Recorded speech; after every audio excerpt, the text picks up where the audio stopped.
Pria ini makan 100 hotdog hanya dalam waktu 1 menit saja. Ternyata pria ini mengikuti sebuah lomba makan di pasar malam saat dia pergi dengan wanita yang menabraknya kemarin. Akan tetapi, pada awalnya Dave tidak tahu harus ngapain. Hotdog ini cuman diliatin aja. Namun setelah memperhatikan orang-orang di sekitarnya, pria ini mulai memasukkan hotdog ini satu persatu dengan waktu yang sangat cepat. Hingga akhirnya dia memenangkan lomba ini, mendapatkan hadiah sebuah boneka yang kemudian ia berikan kepada wanita ini. Tapi pria ini lupa, efek makan tadi, semua krunya terjepit oleh hotdog di dalam tubuhnya, sehingga ia harus pergi ke toilet untuk mengeluarkan hotdog tadi. Tak jauh dari sana, anak ini meminta kepada temannya untuk mengembalikan batu yang ia curi. Dia malah marah dan mau pukul anak ini. Untung saja Dave datang tepat waktu. Anak ini lalu diangkat dan diputar balik, lalu badannya digoyang-goyang sehingga semua barang yang ada di tubuhnya terjatuh. Alhasil pria ini pun mendapatkan apa yang ia mau, batu yang selama ini ia cari-cari.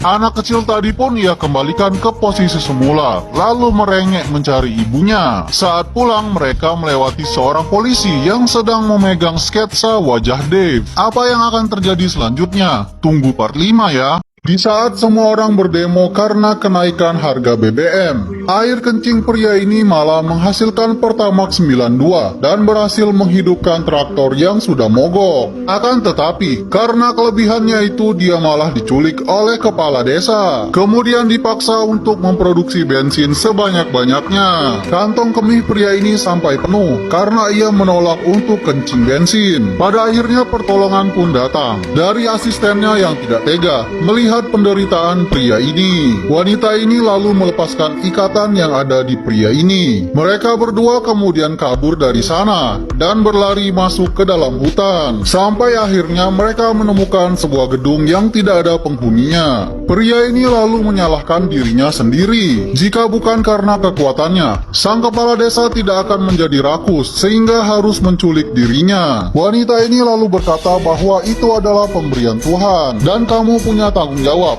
menggunakannya untuk kebaikan. Keduanya pun akhirnya jatuh cinta. Akan tetapi, esok paginya mereka malah ketahuan oleh kepala desa. Pria ini lalu diperintahkan untuk ditangkap dan kembali disekap di dalam gudang. Akan tetapi, ketika penangkapan sedang terjadi, satu gerombolan polisi khusus tiba-tiba datang ke tempat ini.